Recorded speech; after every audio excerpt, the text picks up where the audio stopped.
রাতে ভারত পাকিস্তানে ৩টা লোকেশনে ৯টা টার্গেটে মিসাইল আক্রমণ করেছে।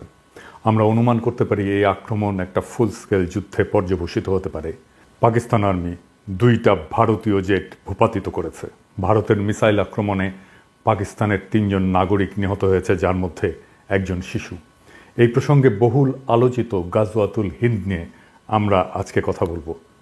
এইটা এমন একটা ধারণা নিয়ে যেটা একদিকে জিহাদের স্লোগান, আবার অন্যদিকে রাষ্ট্রীয় ভয়ের পুঁজি।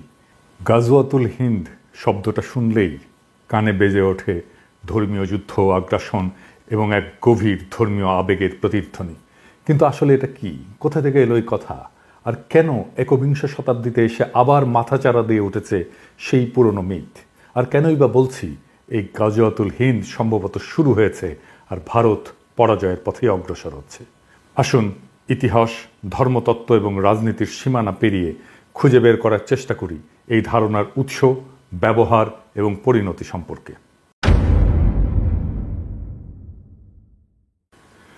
গাজওয়াত শব্দটা ইসলামী পরিভাষায় ব্যবহৃত হয় ওই সমস্ত যুদ্ধে যেখানে নবী রাসূল স্বয়ং অংশগ্রহণ করেছিলেন। আর হিন্দ মানে ভারত, এই দুটো শব্দ মিলে দাঁড়ায় হিন্দের যুদ্ধ। কিছু হাদিসে উল্লেখ করে ভবিষ্যতে মুসলমানরা হিন্দ বিজয় করবে, যেমন সুনান আল নাসাই এবং মুসনাদে আহমেদে একটা বর্ণনায় বলা হয়েছে, আমার উম্মতের একটা বাহিনী হিন্দের সঙ্গে যুদ্ধ করবে, আল্লাহ তাদের ক্ষমা করবেন। তবে ইসলামিক স্কলারেরা অনেকেই বলেন যে এই হাদিসগুলোর সনদ দুর্বল এবং এগুলোকে ঐতিহাসিক ভাষ্য হিসেবে ধরা যায়, কিন্তু তা দিয়ে আধুনিক রাজনৈতিক সহিংসতার বৈধতা পাওয়া যায় না। ২০ শতকের শুরু থেকে বিশেষ করে পাকিস্তানের রাষ্ট্রনীতিতে গাজওয়াতুল হিন্দ হয়ে ওঠে এক কল্পিত ধর্মীয় আদর্শ। অনেক সংগঠনই তাদের রাজনৈতিক প্রোপাগান্ডায় এই শব্দগুলো ব্যবহার করে বারবার, যেন ভারতের বিরুদ্ধে যে কোনো যুদ্ধ মানেই ইমানের লড়াই। এই ধারণা ব্যবহার করে রাষ্ট্রীয় সহিংসতা, সীমান্ত সন্ত্রাসকে বৈধতা দেওয়ার চেষ্টা করা হয়। আবার পাশাপাশি এই টার্মটাকে ধরেও ভারতের মুসলমানদের সন্দেহের চোখে দেখার সুযোগটাকে সৃষ্টি করা হয়। কিন্তু এটা কি আক্ষরিক অর্থে যুদ্ধ নাকি প্রতীকী যুদ্ধ? সেই যুদ্ধ কি শুরু হয়েছে? আর যদি শুরু হয় তাহলে কিভাবে শুরু হয়েছে? আর এই যুদ্ধের পরিণতি বা কি? আমার মনে হয় এই লড়াই শুরু হয়েছে, আর এটা শুরু করেছে বিজেপি আর আরএসএস এর হিন্দুত্ববাদী রাজনীতি দিয়ে।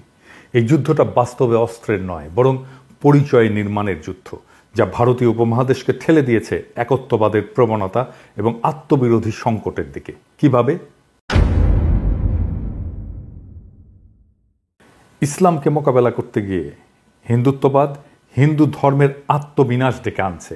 এমন একটা আত্মঘাতী প্রকল্পে তারা লিপ্ত হয়েছে যা আদতে শেষ বিচারে হিন্দু ধর্মকেই ধ্বংস করে দেবে। হিন্দুত্ববাদ যতটা না ইসলাম বিরোধী, তার চেয়েও বেশি হিন্দু ধর্ম বিরোধী। কারণ ইসলামকে পরাস্ত করতে গিয়ে সে নিজেরই ধর্মকে এমন এক কাঠামোর ভেতরে বন্দি করতে চায় যা ইসলামিক তৌহিদ বা মনোথেইজমের ছায়া।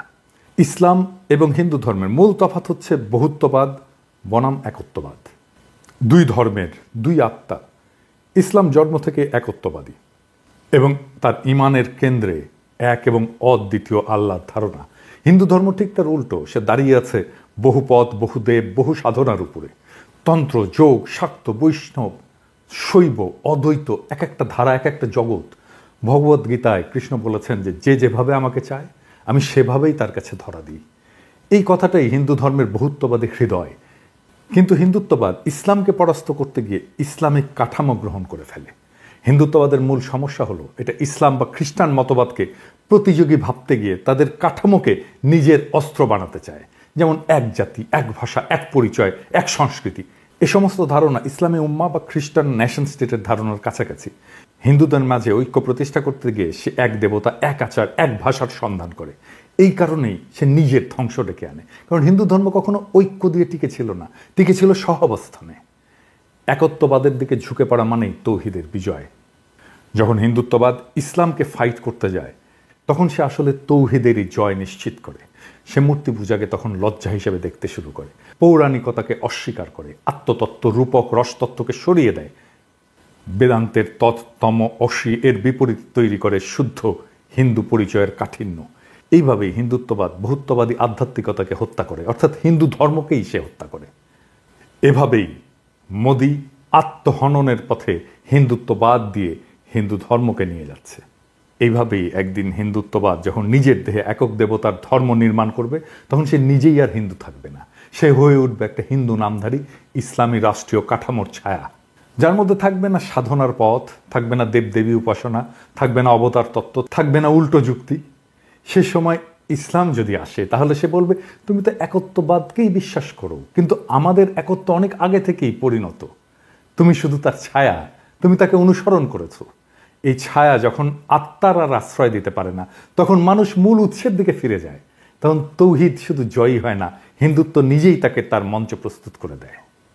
তাই গাজওয়াতুল হিন্দ কোনো বাহ্যিক যুদ্ধ নয়, এটা ভারতীয় পরিচয়ের মধ্যে এমন এক আত্মঘাতী দ্বন্দ্ব, যেখানে এক ধর্ম অন্য ধর্মকে মোকাবেলা করতে গিয়ে নিজেকেই তাকে রূপান্তর করে ফেলে। হিন্দুত্ব ইসলামকে হারাতে গিয়ে ইসলামিক কাঠামোকে গ্রহণ করে। এটাই আত্মহনন, এটাই ইতিহাসের সবচেয়ে বড় পরাজয়, যেখানে তুমি যেত না, বরং তোমাকে হারিয়ে অন্য কেউ তোমার জায়গায় দাঁড়িয়ে যায়। আমি যখন রেকর্ড করছি তখন ফ্রান্সে গভীর রাত, ঘড়ির কাঁটা থমকে নেই, কিন্তু সময় থমকে গেছে। ভারত পাকিস্তানের সীমান্তে যুদ্ধের দামামা, আলো নয় কেবল ধোঁয়া। পাকিস্তান দাবি করেছে ভারতের হামলায় নিহত হয়েছে 3 জন নিরস্ত্র মানুষ, একজন শিশু যার হাতে ছিল খেলনা, কোনো বন্দুক না। এটাই কি সেই যুদ্ধ যেটা বহুদিন ধরে গল্পে ছিল, হাদিসে ছিল, প্রপাগান্ডায় ছিল? গাজওয়াতুল হিন্দ, যার কথা একদা বলা হতো একদিন হবে, সেই যুদ্ধ কি আজকে শুরু হলো? নাকি আমরা অনেক আগেই চুপচাপ নিজের ভেতরে সেই যুদ্ধ শুরু করে ফেলেছি? বিজেপি আরএসএস যখন হিন্দু রাষ্ট্র গড়ার নাম করে হিন্দু ধর্মের বহুত্ববাদকে খরচা করে ফেলে, তখন তারা ইসলামকে হারাতে গিয়ে তৌহিদের কাঠামো নিজের ধর্মে বসিয়ে দেয়। আর এভাবেই গাজওয়াতুল হিন্দ কোনো মুসলিম বাহিনীর হাতে নয়, হিন্দুত্ববাদের হাতে ভারতের ভেতরেই শুরু হয়ে যায়। এখন যারা বলবে ভারত জিতেছে, তারা হয়তো মৃতদেহ গুনছে না, কারণ এই যুদ্ধে পরাজয় মানে শুধু শত্রুর জয় নয়, নিজের পরিচয় হারিয়ে ফেলা, নিজের আধ্যাত্মিকতাকে পোড়ানো, নিজের ধর্মকে কাঠিন্যে মুড়ে দেওয়া। হিন্দুত্ব যখন অদ্বৈতবাদ দিয়ে এক পথে হাঁটতে চায়, তখন সে নিজেই নিজের সমস্ত পথ হারায়। আর তখন ইসলাম আসলে আর কিছু করেও না, সে শুধু দাঁড়িয়ে থাকা দেখে কিভাবে তার প্রতিদ্বন্দ্বী নিজেকেই প্রতিলিপি করে ফেলে। এই যুদ্ধের শেষে কি থাকবে? ভবিষ্যৎ হয়তো বলবে এই অঞ্চলে একদিন এমন এক ধর্ম ছিল যার নাম হিন্দু ধর্ম, যার অসংখ্য পথ ছিল, দেবতা ছিল, রূপক ছিল, নারী শক্তির পূজা ছিল, কিন্তু সে নিজেই নিজের শরীর পোড়ায় হিন্দু রাষ্ট্র নামের যজ্ঞকুণ্ডে। এই হলো গাজওয়াতুল হিন্দ, যেখানে শত্রু বাইরের কেউ নয়, শত্রু হয়ে ওঠে নিজের ভেতরের ভয়, প্রতিক্রিয়া আর পরিচয়হীনতা।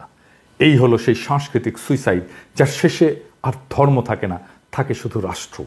আর সেই রাষ্ট্রে মানুষও থাকবে না, থাকবে শুধু বিজয় লিখে রাখা এক শূন্যতা, এক ঐতিহাসিক পরাজয়, যার শুরুটা ভারতের হিন্দুত্ববাদীদের হাতে, যারা হিন্দু ধর্মকে বিজয়ী করতে গিয়ে আখেরে তার নিজের ধর্মকেই পরাজিত করে ফেলে।